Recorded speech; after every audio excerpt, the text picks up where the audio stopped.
My name is Penelope Mitchell, and I'm 26 now. Growing up, of course, I had parents, Jennifer and Robert Mitchell, and I had an older sister, Olivia, who's 4 years older than me. She's 30 now, married to some guy named Derek, and they have twin boys who just turned 4. But here's the thing about my childhood that really messed with my head for years. From the moment I could understand words, I was compared to Olivia every single day. She was the golden child, the one who could never do anything wrong. When she brought home straight A's in 5th grade, my parents threw her a pizza party and bought her a brand new bike. When I brought home straight A's 2 years later, my mom just said it was expected and that Olivia had already done it first. Anyway, I remember when I was 8 and Olivia was 12. We both played soccer. She scored 3 goals in one game, and my dad wouldn't shut up about it for weeks. He told everyone at his office, all our relatives, even the neighbors. When I scored 4 goals in my own game the next month, he just gave a little nod and said, "That's nice." At home, it was even worse. In every decision, every family discussion, Olivia's opinion was the only one that mattered. When I was 13, I really wanted to paint my bedroom this light blue color. I'd been saving my allowance for months to buy the paint myself, but Olivia said it would look ugly and clash with the hallway. My parents immediately shut the idea down. Meanwhile, when Olivia wanted to knock down a wall in her room to make it bigger when she was 16, they hired contractors and had it done without a second thought. Or there was the time we were picking a vacation spot. I'd been begging for months to go to this science museum in Boston because my class was studying astronomy and I was completely obsessed with it. But Olivia wanted to go to some beach resort in Florida. Guess where we ended up? Yeah, Florida. I didn't even get to pack a book about space because my mom claimed it would be too heavy for the luggage. Family dinners were the absolute worst.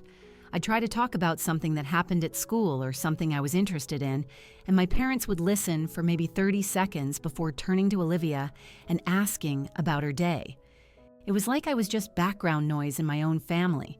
The only place I felt like I actually mattered was at my grandparents' house. Grandma Margaret and Grandpa William lived about 40 minutes away in this beautiful house right on a lake. Honestly, that place was more of a home to me than my actual home ever was. Every weekend I'd beg my parents to let me stay with them. Sometimes they'd say yes just to get me out of their hair. At Grandma and Grandpa's, everything was different. They actually listened when I talked.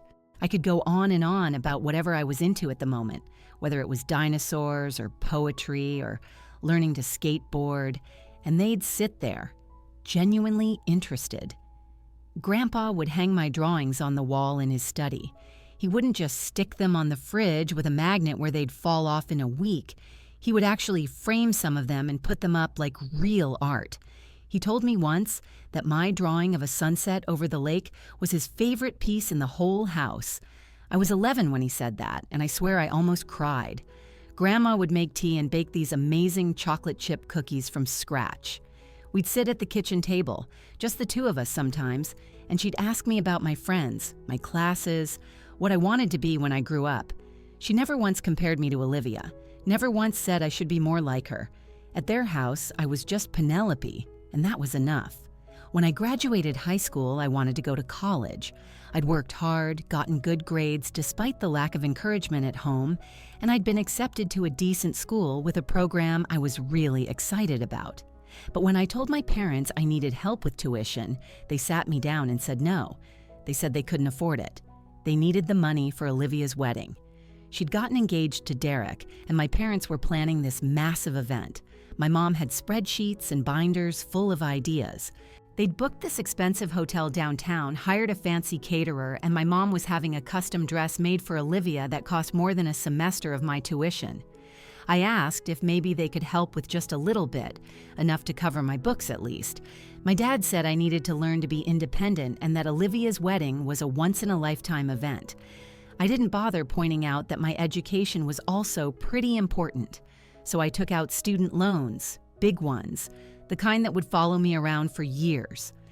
I signed all the papers myself, moved into a tiny dorm room, and started classes while working part-time at a coffee shop to cover my living expenses. The wedding was insane. I'm talking ice sculptures, a 7-tier cake, a live band, flowers everywhere. There were something like 200 guests. Olivia looked beautiful, I'll give her that. The custom dress was gorgeous. My parents looked so proud walking her down the aisle. During the reception, while everyone was eating overpriced steak and drinking champagne, Grandma and Grandpa found me sitting alone at a table in the corner.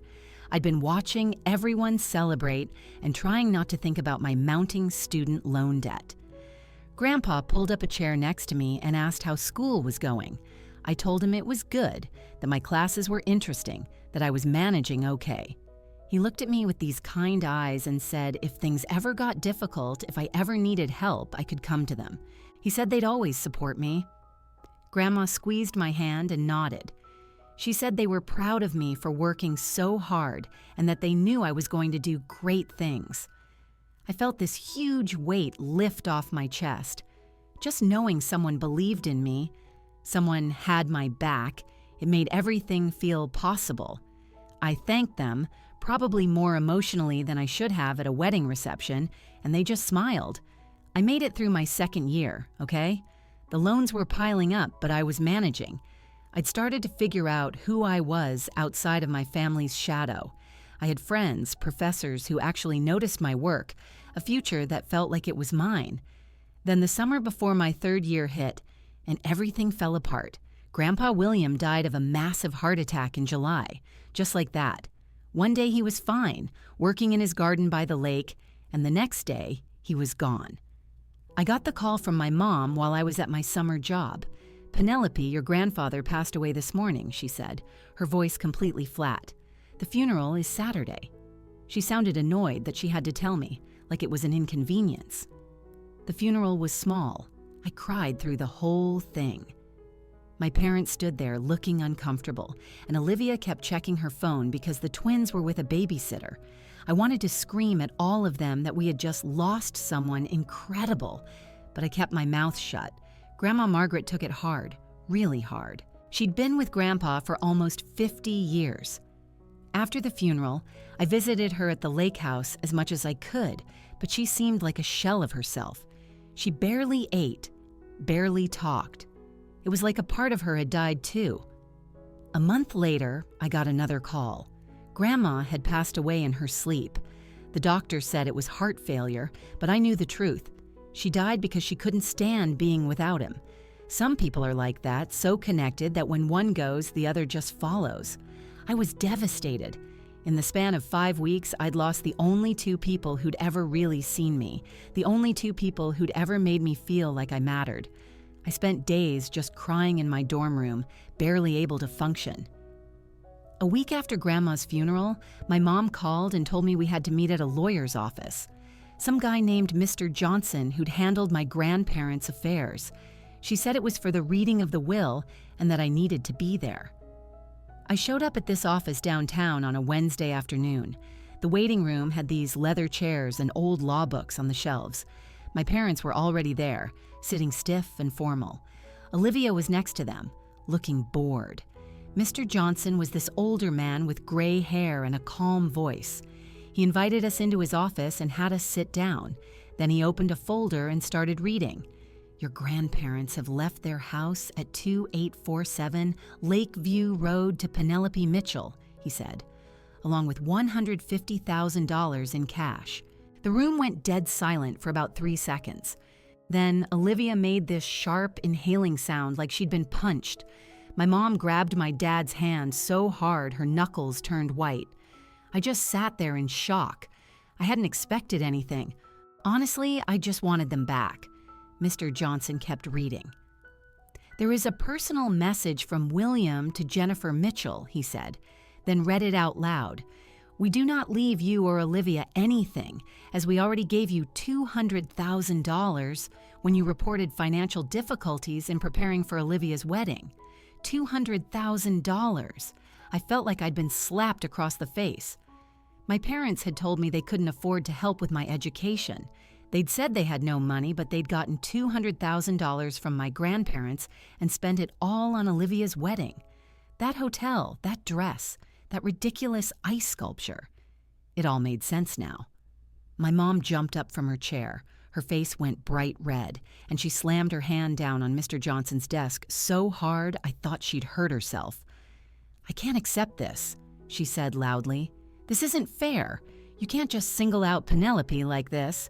Mr. Johnson didn't even flinch.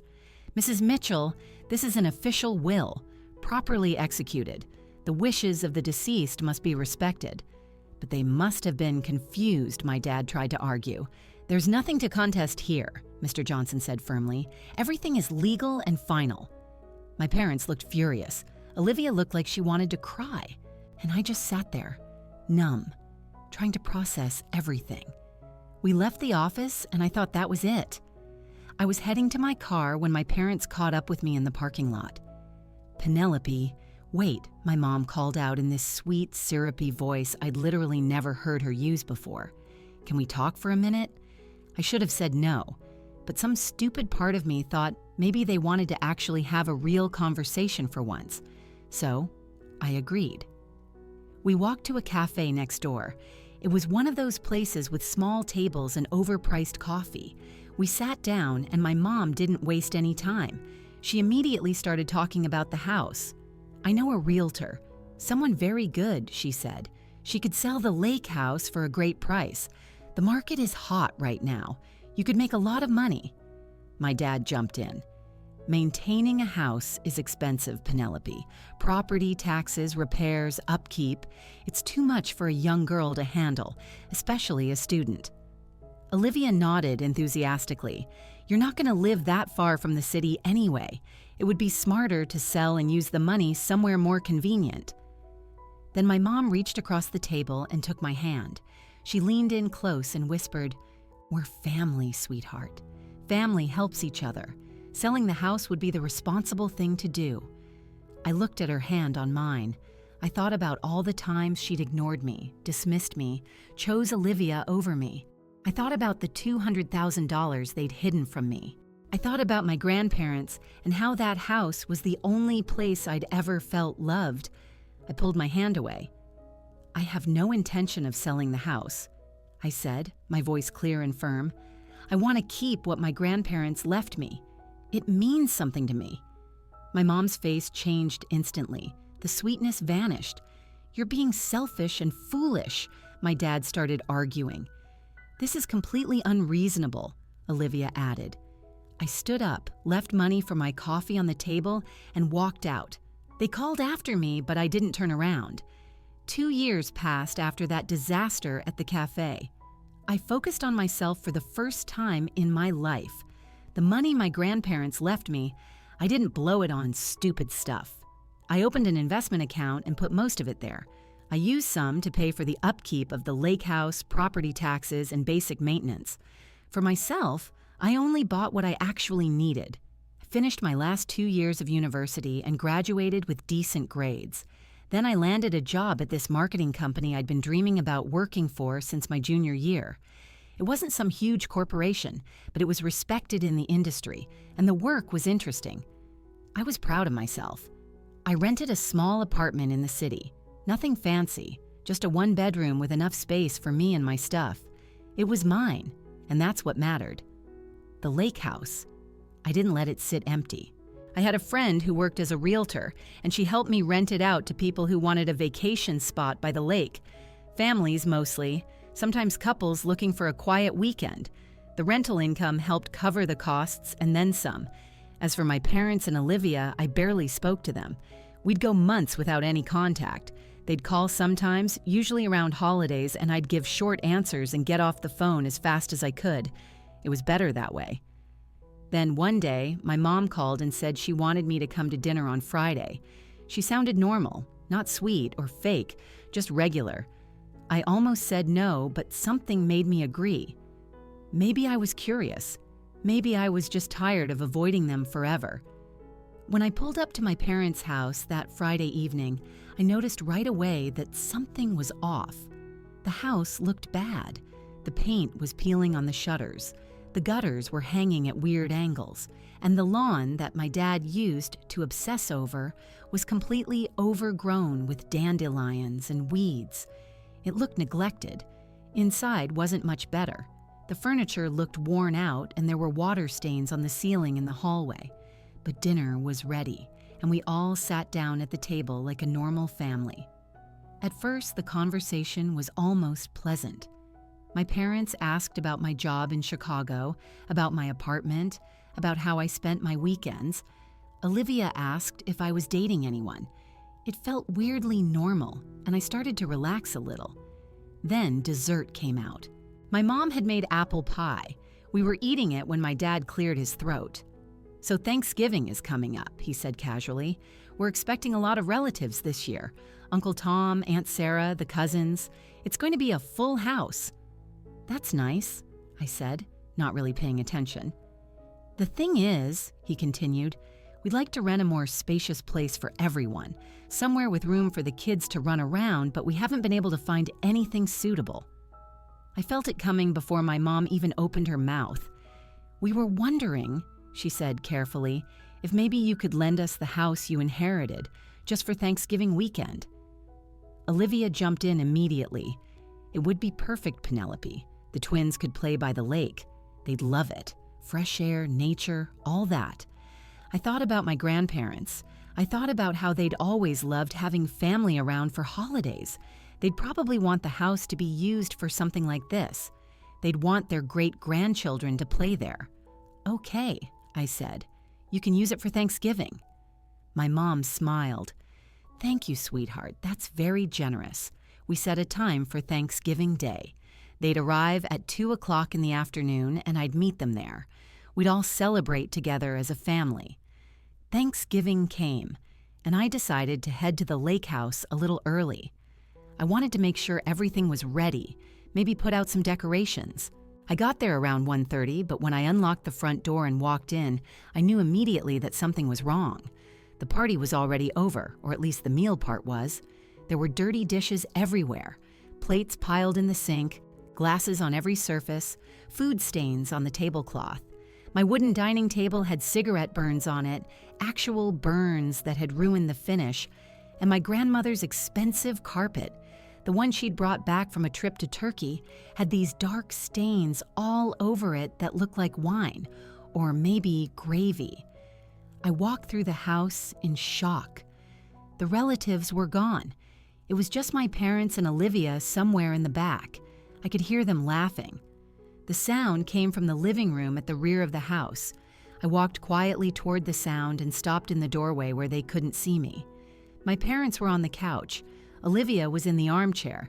They all had drinks in their hands and looked completely relaxed. "It's a good thing Penelope wasn't here," my mom said, laughing.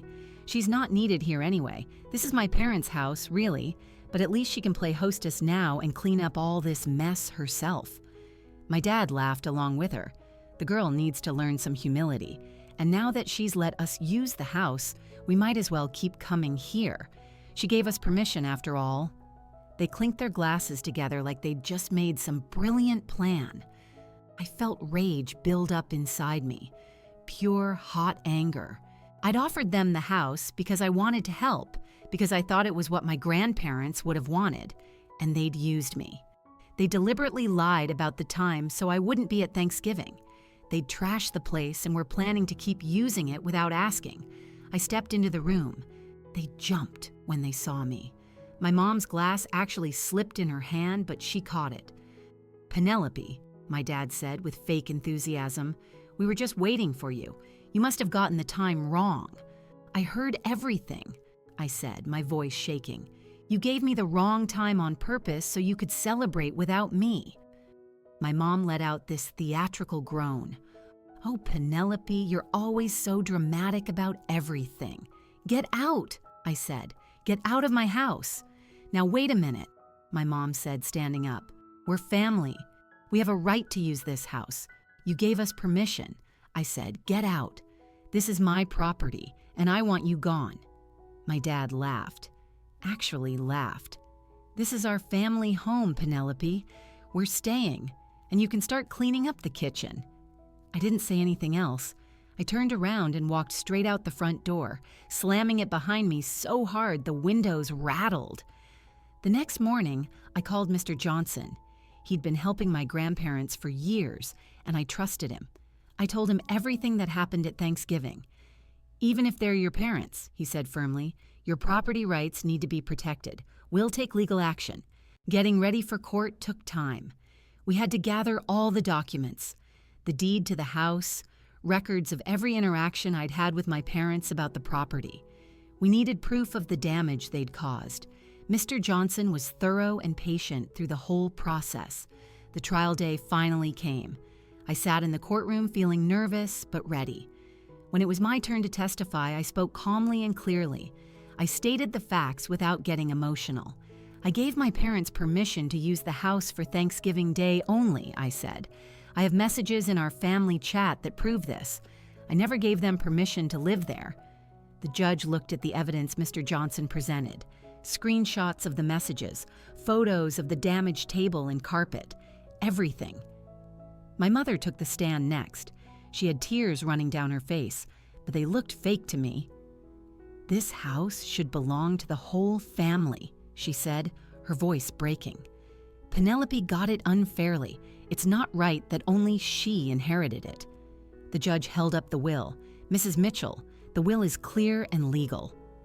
My mom's tears disappeared fast. "She influenced them," she said angrily. "She manipulated my parents into writing the will in her favor." The judge's expression hardened. "Do you have any proof of this claim, Mrs. Mitchell?" "Well, no, but—" "Then you are slandering your daughter without evidence," the judge said sharply. "I will not tolerate baseless accusations in my courtroom." I also presented evidence of the damage from their party. Photos of the cigarette-burned table, the ruined carpet, receipts showing what it would cost to replace them. And I showed documents proving I'd lost rental income for several months because my parents refused to leave and I couldn't rent the house out. A few weeks later, the verdict came. The court ruled in my favor completely.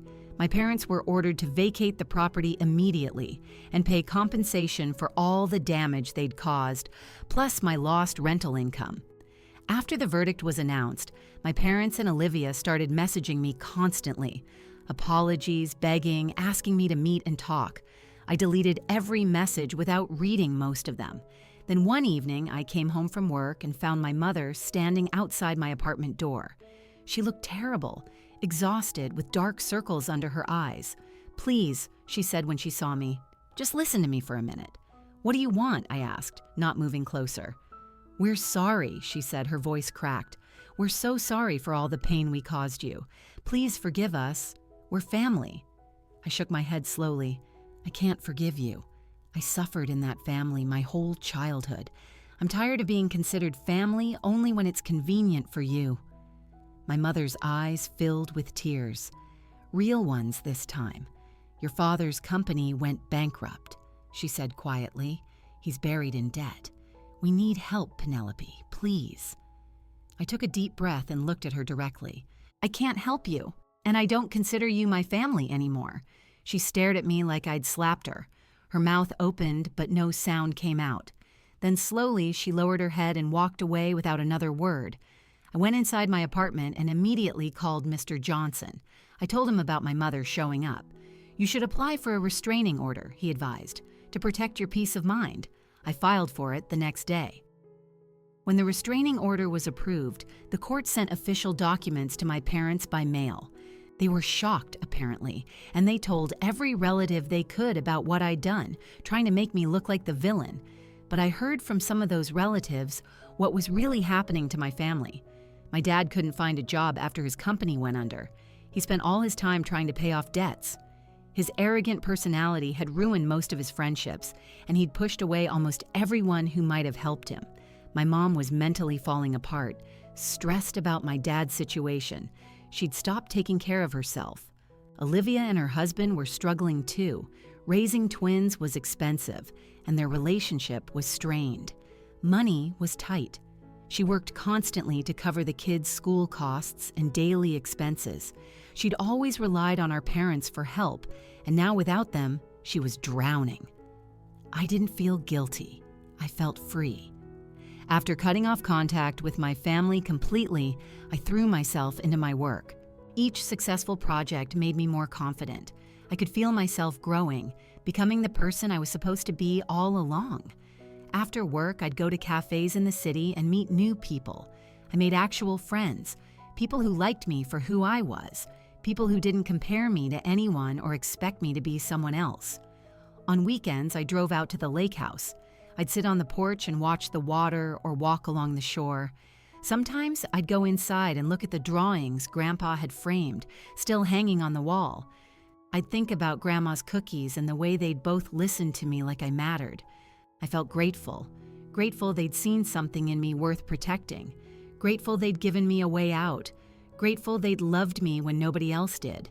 The house wasn't just property to me, it was proof that someone had cared, that someone had thought I deserved good things. And now, finally, I was living the life they'd wanted for me. I was happy, actually happy, and I'd done it all on my own terms. End of story.